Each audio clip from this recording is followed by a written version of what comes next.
नमस्कार दोस्तों, स्वागत है आपका अपने यूट्यूब चैनल वीर द्विवेदी एजुकेशन हब पर। उम्मीद करता हूं कि आप बेहतर होंगे, आपका परिवार बेहद मस्त खुशहाल होगा डियर।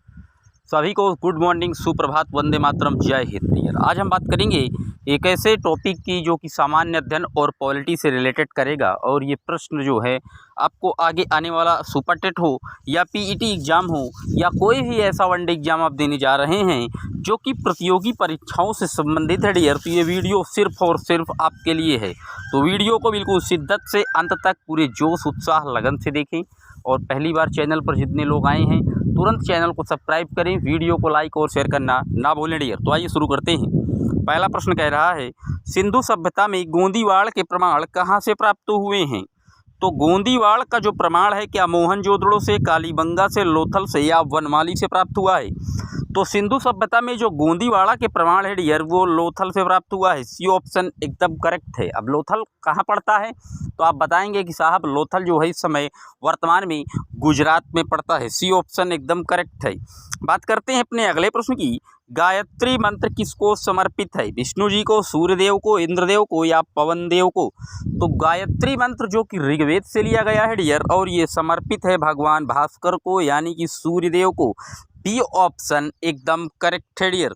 बात करते हैं अपने अगले प्रश्न की। किस वेद को दो भागों में बांटा गया है? ऋग्वेद, सामवेद, यजुर्वेद या अथर्ववेद?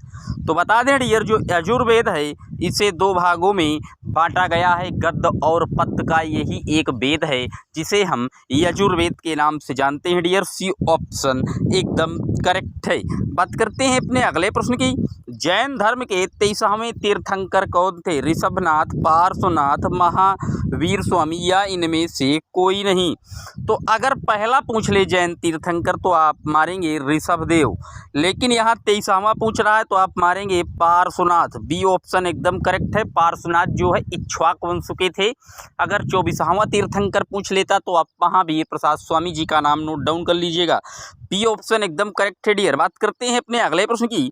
महावीर स्वामी ने 5वां मरहा व्रत कौन सा जोड़ा था? सत्य, अहिंसा, अस्तेय, ब्रह्मचर्य, अपरिग्रह। ये 5 हैं, यहाँ पर अपरिग्रह नहीं दिया हुआ है तो आप ब्रह्मचर्य को मार दीजिए। डी ऑप्शन एकदम करेक्ट है।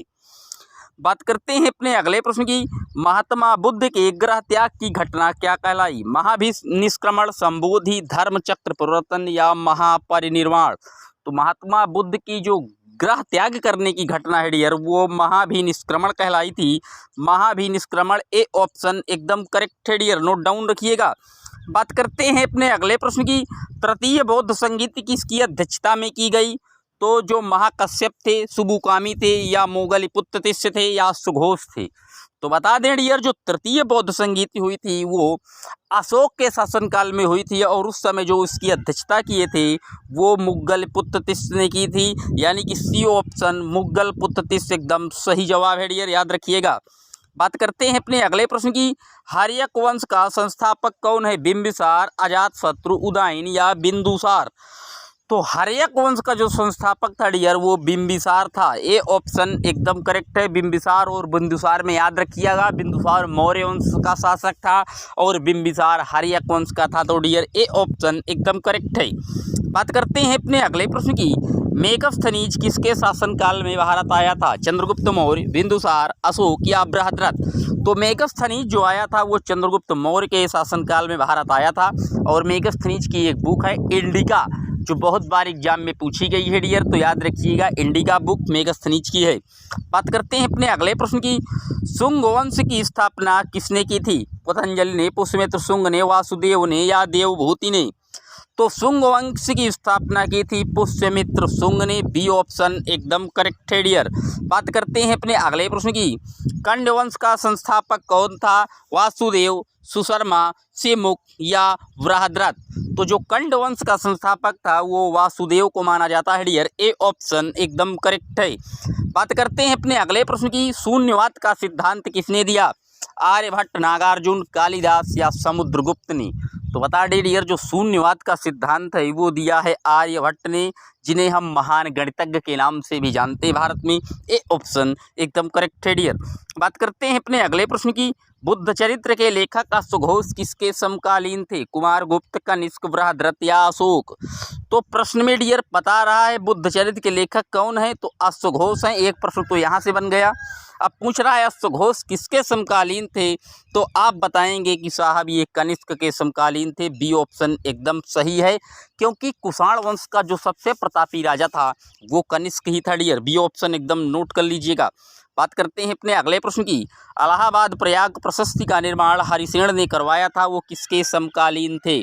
समुद्रगुप्त, चंद्रगुप्त मौर्य, घनानंद या इनमें से कोई नहीं? तो जो इलाहाबाद प्रयाग प्रशस्ति का निर्माण हरिसेन ने करवाया था वो समुद्रगुप्त के समकालीन थे।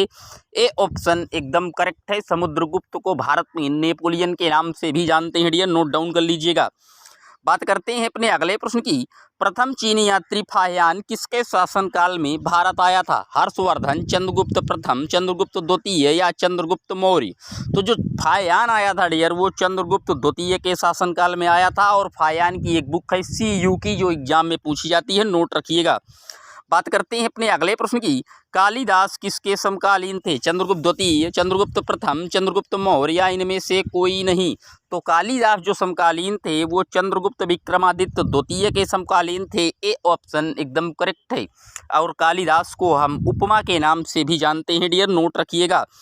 बात करते हैं अपने अगले प्रश्न की। श्रेणी किसका दूसरा नाम है? बिंबिसार, अजातशत्रु, उदयन या अशोक? तो बता दें डियर, श्रेणी जो नाम था ये नाम है अजातशत्रु का। बी ऑप्शन एकदम करेक्ट है। पाटलिपुत्र नगर की स्थापना किसने की थी? तो पाटलिपुत्र की स्थापना उदयन ने की थी। सी ऑप्शन एकदम करेक्ट है। पाटलिपुत्र जिसे हम आज पटना के नाम से जानते हैं डियर, सी ऑप्शन एकदम करेक्ट है। बात करते हैं बिंबिसार की, जो कि हर्यक वंश का था। तो बिंबिसार बौद्ध धर्म का अनुयायी था। इसकी मृत्यु इसके पुत्र अजातशत्रु ने कर दी थी। इस अजातशत्रु की मृत्यु उदयन ने की थी। इस उदयन ने गंगा और सोन नदियों के संगम पर पाटलिपुत्र नगर की स्थापना की थी डियर, नोट रखिएगा। चंद्रगुप्त ने किस विधि से अपने प्राणों का परित्याग किया था? संलेखना, उल्लेखना, ध्यानांतर या इनमें से कोई नहीं? तो बता दें डियर, जो चंद्रगुप्त मौर्य था इन्हें अपने प्राणों की जो आहुति दी थी वो श्रवण बेलगोला में दी थी। और कैसे की थी? तो आप बताएंगे कि उल्लेखना से की थी। बी ऑप्शन एकदम करेक्ट है डियर। बात करते हैं अपने अगले प्रश्न की। देवानाम प्रिय के उपनाम से किसको जाना जाता है? जो देवताओं के लिए प्रिय हो। अकबर, चंद्रगुप्त मौर्य, अशोक या पुष्यमित्र शुंग? तो देवानाम प्रिय के उपनाम से जो जाना जाता है वो सम्राट अशोक को जाना जाता है। सी ऑप्शन एकदम करेक्ट है। अशोक बौद्ध धर्म का बहुत बड़ा अनुयायी था, लेकिन ये कलिंग युद्ध जब हुआ था तो उसके बाद इसका हृदय परिवर्तन हुआ और इसने बौद्ध धर्म को स्वीकार कर लिया था डियर। सी ऑप्शन एकदम करेक्ट है। बात करते हैं अपने अगले प्रश्न की। कलिंग युद्ध का वर्णन किस शिलालेख में मिलता है? 10वें, 11वें, 12वें या 13वें में? तो बता दें डियर, जो कलिंग युद्ध का वर्णन है वो 13वें शिलालेख में मिलता है। और कलिंग युद्ध जो है 261 ईसा पूर्व में हुआ था, नोट कर लीजिएगा कलिंग युद्ध। इसी युद्ध के बाद अशोक का हृदय द्रवित हो गया और वो रक्तपात आदि को देख करके द्रवित हो गया और युद्ध आदि सबको त्याग दिया और बौद्ध धर्म का एक बहुत बड़ा अनुयायी बन गया डियर, नोट रखिएगा। राजवैद्य चरक किसके समकालीन थे? कुषाण, हर्ष, अशोक, बिंदुसार? तो बता दें जो राजवैद्य चरक थे वो कुषाणों के समकालीन थे। ए ऑप्शन एकदम करेक्ट है। बात करते हैं अपने अगले प्रश्न की। भारत का नेपोलियन किसे कहते हैं? कालिदास, नागार्जुन, समुद्रगुप्त या इनमें से कोई नहीं? तो भारत का जो नेपोलियन है वो समुद्रगुप्त को माना जाता है डियर। सी ऑप्शन एकदम करेक्ट है। बात करते हैं अपने अगले प्रश्न की। पंचतंत्र की कहानियां किसने लिखी? महादेवी वर्मा, विष्णु शर्मा, कालिदास या जयशंकर प्रसाद? तो जो पंचतंत्र की कहानियां हैं वो विष्णु शर्मा ने लिखी थी डियर। बी ऑप्शन एकदम करेक्ट है। बात करते हैं अपने अगले प्रश्न की। नालंदा विश्वविद्यालय की स्थापना किसने करवाई? समुद्रगुप्त, अशोक, कुमार गुप्त या बिंदुसार ने? तो जो नालंदा विश्वविद्यालय है बिहार में पड़ता था, इसकी स्थापना कुमार गुप्त ने करवाई थी। सी ऑप्शन एकदम करेक्ट है। और इसी नालंदा विश्वविद्यालय को आगे चलकर मैं बता दूं आपको बख्तियार खिलजी ने नष्ट करवा दिया था, इसमें आग लगा दी थी डियर, तो नोट रखिएगा बख्तियार खिलजी ने नालंदा विश्वविद्यालय में आग लगवा दी थी। बात करते हैं अपने अगले प्रश्न की। हर्षवर्धन की प्रारंभिक राजधानी क्या है? थानेश्वर, कन्नौज, पाटलिपुत्र या इनमें से कोई नहीं? तो हर्षवर्धन की जो पहली राजधानी थी वो थानेश्वर थी डियर। ए ऑप्शन एकदम करेक्ट है। बाद में उसने कन्नौज को भी अपनी राजधानी बना लिया था जीतकर, नोट रखिएगा। बात करते हैं अपने अगले प्रश्न की। प्रथम चीनी यात्री फाहियान किसके शासनकाल में भारत आया था? चंद्रगुप्त मौर्य, हर्षवर्धन, बिंबिसार या कुमार गुप्त? तो जब चंद्रगुप्त मौर्य के शासनकाल में आया था चीनी यात्री फाहियान, ए ऑप्शन एकदम करेक्ट है डियर। ह्वेनसांग ने कौन सी किताब लिखी थी? रिहिला, अर्थशास्त्र, सीयू या इनमें से कोई नहीं। तो जो ह्वेनसांग की बुक है डियर वो थी सीयू की, सी ऑप्शन एकदम करेक्ट है। याद रखिएगा, रिहिला मोहम्मद बिन तुगलक की बुक है डियर। और अर्थशास्त्र के जो जनक माने जाते हैं वो मैं बता दूं आपको, कौटिल्य भी माने जाते हैं और एडम स्मिथ भी माने जाते हैं। सी ऑप्शन एकदम करेक्ट है।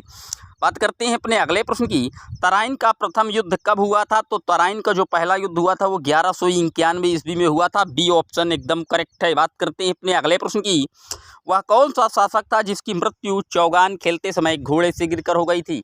तो चौगान घोड़े में बैठकर खेला जाता है डियर, और जो मृत्यु हुई थी वो हुई थी कुतुबुद्दीन ऐबक की। ए ऑप्शन एकदम करेक्ट है। 2.5 दिन का झोपड़ा का निर्माण किस शासन ने करवाया था? बलबन, कुतुबुद्दीन ऐबक, फिरोज शाह तुगलक या तुगलक औरंगजेब ने? तो 2.5 दिन का जो झोपड़ा है उसका निर्माण करवाया था कुतुबुद्दीन ऐबक ने। बी ऑप्शन एकदम करेक्ट है डियर। इक्ता व्यवस्था किस शासक ने चलवाई थी? कुतुबुद्दीन ऐबक, इल्तुतमिश, खिज्र खान या फिरोज शाह तुगलक? तो जो इक्ता व्यवस्था थी ये इल्तुतमिश ने चलवाई थी। बी ऑप्शन एकदम करेक्ट है डियर। नोट डाउन कर लीजिएगा, प्रश्नों का लेवल बढ़िया है, बिल्कुल शिद्दत से देखिएगा। चैनल पर पहली बार आए हैं तो सब्सक्राइब जरूर करें, वीडियो को लाइक और शेयर करना ना भूलें डियर। सिजदा और पैबोस प्रथा की शुरुआत किस शासक ने की थी? अकबर, बाबर, बलबन या औरंगजेब ने? तो पैबोस और सिजदा की जो शुरुआत की थी वो गयासुद्दीन बलबन ने की थी। सी ऑप्शन एकदम करेक्ट है डियर। बात करते हैं अपने अगले प्रश्न की, हुलिया और दाग प्रथा किस शासक ने चलाया था? कुतुबुद्दीन ऐबक, अलाउद्दीन खिलजी, खिज्र खां या औरंगजेब ने? तो जो हुलिया और दाग की प्रथा थी डियर ये अलाउद्दीन खिलजी ने करवाया था। और अलाउद्दीन खिलजी जो है ये बाजार नियंत्रण का भी जनक माना जाता है। बी ऑप्शन एकदम करेक्ट है डियर। नोट डाउन कर लीजिएगा। बात करते हैं आज के अगले और अंतिम प्रश्न की, सिकंदर एसानी या दूसरा सिकंदर किसे कहा जाता है? अलाउद्दीन खिलजी को, खिज्र खां को, मोहम्मद गोरी को या अकबर को? तो जो दूसरा सिकंदर है वो हम कह देते हैं अलाउद्दीन खिलजी को। खिलजी वंश का एक प्रतापी राजा था अलाउद्दीन खिलजी, उसी को हम सिकंदर एसानी या दूसरा सिकंदर कहते हैं डियर। ये थे आज के टॉप 40 महत्वपूर्ण प्रश्न। उम्मीद करता हूं कि वीडियो आपको बिल्कुल शिद्दत से समझ में आया होगा। तो जितने भी लोग चैनल पर पहली बार विजिट किए हैं चैनल को सब्सक्राइब करें, वीडियो को लाइक और शेयर करना ना भूलें। मिलेंगे जल्द ही आपसे एक और वीडियो में, तब तक के लिए जय हिंद, जय Bharat. Thanks for watching my video.